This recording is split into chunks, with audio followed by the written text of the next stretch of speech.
এক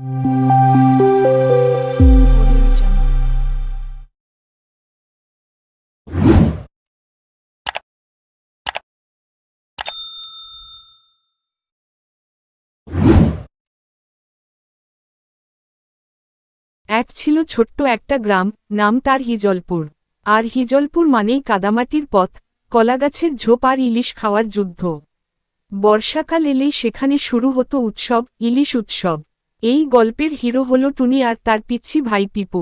টুনি ক্লাস 3তে পড়ে, আর পিপু এখনও ঠিকমতো ইলিশ উচ্চারণ করতে পারে না, সে বলে ইসিস। একদিন সকালবেলা আকাশ কালো করে মেঘ জমেছে। হঠাৎ শুরু হলো বৃষ্টি, ঝমঝম করে।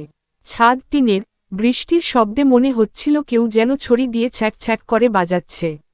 টুনি দৌড়ে জানালার পাশে এসে দাঁড়াল। পিপু, শোনো শোনো, আজ ইলিশ ভাজা হবে। জানো তো, মা সকালে বাজার থেকে 2টা ঝকঝকে ইলিশ এনেছে। টুনি চেঁচিয়ে বলল। পিপু খুশিতে লাফিয়ে উঠল, ইসিস ভাজা, বৃষ্টিতে ইসিস, ইয়েই। মা তখন রান্নাঘরে হাঁড়ি পাতিল টুংটাং করছিলেন। বাবাও অফিস ছুটি পেয়ে চায়ের কাপ হাতে বসে। ইলিশের গল্পে সবাই একসাথে। এই সময়েই গল্পে এল এক নতুন মোড়।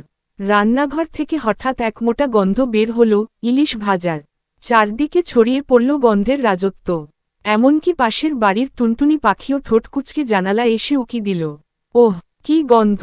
আমি তো ঘ্রাণেই ভরপেট হয়ে গেলাম, বলল পিপু, চোখ বুজে। কিন্তু যত গন্ধ বাড়ছে, ততই টুনি আর পিপু মন খারাপ হতে লাগল। মা বললেন, তোমাদের জন্য একটু পরেই দিব, আগে ভাজা শেষ হোক। এদিকে তাদের কল্পনায় ইতিমধ্যে ঘটতে শুরু করল নানা ঘটনা। টুনি কল্পনায় সে এখন এক ইলিশ রক্ষক।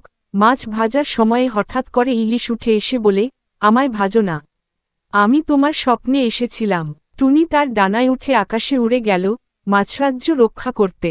পিপু কল্পনায় তার পেটে এমন ক্ষুধা লেগেছে যে সে নিজেই হয়ে গেছে এক ইলিশ রোবট। সে মুখ দিয়ে সোজা আগুন ছাড়ছে আর রান্নাঘরে ঢুকে বলছে, আমাকে এখনই ভাজা দাও। বাস্তবে ইলিশ ভাজা শেষ হতেই মা প্লেটে সাজিয়ে টেবিলে রাখলেন। ধোয়া ওঠা গরম ভাজা, সঙ্গে পেঁয়াজ মরিচ আর গরম ভাত। বাবার হাতে লাউপাতা দিয়ে বানানো পাখা, তিনি বাতাস করছেন যেন পিপু টুনি গরমে ঘাম না হয়।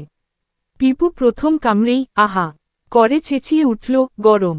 কিন্তু এরপর এমন এক তৃপ্তির হাসি দিল, যেন সে এই পৃথিবীর সবচেয়ে সুখী শিশু।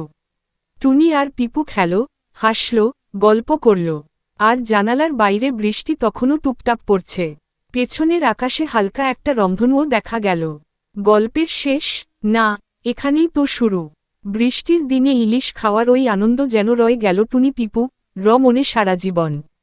পরে তারা নিজেরাই একদিন বলবে, যখন আমরা ছোট ছিলাম, বৃষ্টির দিনে ভাজা ইলিশ খাওয়ার যে স্বাদ ছিল, তা কোনো 5 তারা হোটেলেও মেলে না।